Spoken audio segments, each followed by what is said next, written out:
আমাদের একটা প্রতিবেশী দেশ আছে। আমরা আমাদের দেশ নিয়ে যত ভাবি তারা তার চেয়ে বেশি ভাবে। কথা বুঝতেছেন না? আরো ভেঙে বলতে হবে? হ্যাঁ, আমরা আমাদের দেশ নিয়ে যত উদ্বিগ্ন এদের আরো টেনশন বেশি। বলেন আমাদের দেশে শান্তি আছে না নাই? আমরা হিন্দু মুসলিমে কখনো দাঙ্গা লাগে? আসতে বলেন কেন লাগে? ওদের পূজা পর্বণে আমাদের মাদ্রাসার ছেলেরা যে পাহারা দেয় চিল্লায় বলেন ঠিক কি না? আমাদের তাফসির মাহফিলের সময় ওরা ডিস্টার্ব করেন, ঢোল বাজায় না। ওদের পূজা পর্বণের সময় আমাদের তাফসির মাহফিলের ডেট হলে আমরা চেঞ্জ করে দেই। সুবহানাল্লাহ! কি সাম্প্রদায়িক সম্প্রীতির রোল মডেল। আর ওই বাংলাদেশের ব্যাপারে তারা অনেক ডিসইনফরমেশন ছড়াচ্ছিল। ভারতের অনেকগুলো গণমাধ্যম, আমি জেনারেলাইজ করব না। আমাদের প্রতিবেশী দেশের সব গণমাধ্যমকে আমি দোষ দিতে চাই না। অনেকগুলো গণমাধ্যম তারা ডিসইনফরমেশন শেয়ার করেছে।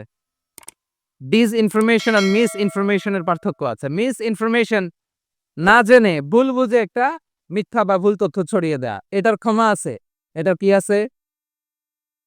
আর ডিসইনফরমেশন মানে ইচ্ছা করে, প্ল্যান করে, ম্যাপ করে, শখ এঁকে মিথ্যা, গুজব, রটনা সোশ্যাল মিডিয়ায় ছড়ান। এটার ক্ষমা আছে? আওয়াজ করে বলেন ক্ষমা আছে? ভারতের কিছু গণমাধ্যম তাই করেছে। আমরা ব্যথিত হয়েছি। আমাদের হৃদয়ে রক্তক্ষরণ হয়েছে। আমাদের প্রতিবেশী দেশকে বলতে চাই, আমাদের দেশ নিয়ে আপনাদের ভাবার দরকার নাই। নিজের চরকায় তেল দেন। নিজের দেশ নিয়ে ভাবেন। গত মাসের ভয়েস অফ আমেরিকার রিপোর্ট, বাংলাদেশে সংখ্যালঘু জনগোষ্ঠী আগের চেয়ে বেশি নিরাপত্তা পাচ্ছে। Report voice of America, Muslim report নাকি? মুসলিম জরিপ, ভয়েস অফ আমেরিকা। কথা বুঝে নাই বোধহয়। ভয়েস অফ আমেরিকা কি আমাদের রিপোর্ট? না, ভয়েস অফ আমেরিকার জরিপ, বাংলাদেশের সংখ্যালঘু জনগোষ্ঠী আগের চেয়ে ভালো নিরাপত্তা পাচ্ছে। শুধু এখানেই শেষ না, মাইক্রোসফটের একটা জরিপ শোনাই আপনাদেরকে। তারা সারা পৃথিবীতে গুজব, ভুয়া আর মিথ্যা নিউজ ছড়ানোতে কোন দেশ সেরা একটা রিপোর্ট করেছে। এর মধ্যে 1 নম্বরে এসেছে ভারতের নাম। মাইক্রোসফট তো মুসলমানরা চালায় না? কথা বুঝে নাই গোদে। প্রতিবেশী দেশকে বলবো, আপনারা নিজের চরকায় তেল দেন। আপনারাও শান্তিতে থাকেন, আমাদেরকেও শান্তিতে থাকতে দেন। সব চেঞ্জ করা যায়, প্রতিবেশী চেঞ্জ করা যায় না। আমাদের ল্যান্ড তাদের ল্যান্ড, পাশাপাশি। আমরা চাই তারাও সুখে থাক, আমরাও সুখে থাকি, ঠিক কিনা? কিন্তু প্রতিবেশী হলে বন্ধুত্বপূর্ণ আচরণ করতে হয়। প্রতিবেশী যদি বন্ধু না হয়ে প্রভু হতে চায়, এরকম দানব প্রতিবেশী কেউ চায় না।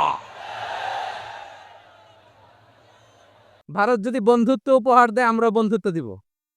কি বলেন? তারা যদি বন্ধুসুলভ আচরণ করে, আমরাও বন্ধুত্ব উপহার দেব। কারণ আমাদের পররাষ্ট্র নীতি হচ্ছে সবার সাথে বন্ধুত্ব, কারোর সাথে বৈরিতা নয়। আলহামদুলিল্লাহ বলেন। কত চমৎকার পলিসি আমাদের।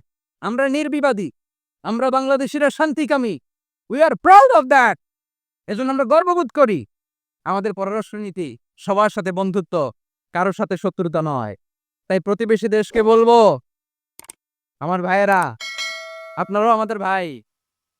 বন্ধুত্ব দিলে বন্ধুত্ব পাবে। বন্ধুত্ব ইজ ওয়েলকাম, দাদাগিরি নয়। বন্ধুত্ব ওয়েলকাম, দাদাগিরি নয়। Loud and clear. ভারত যদি বন্ধুত্ব দেখায়, বন্ধুত্ব পাবে।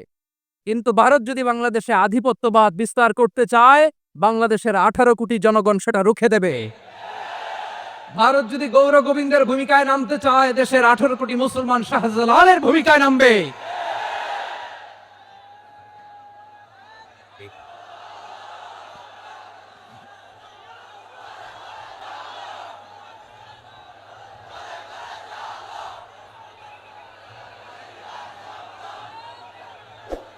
প্রিয় ভাইয়েরা, আমরা বন্ধুত্বে বিশ্বাসী, শত্রুতায় নয়, ঠিক কিনা বলেন?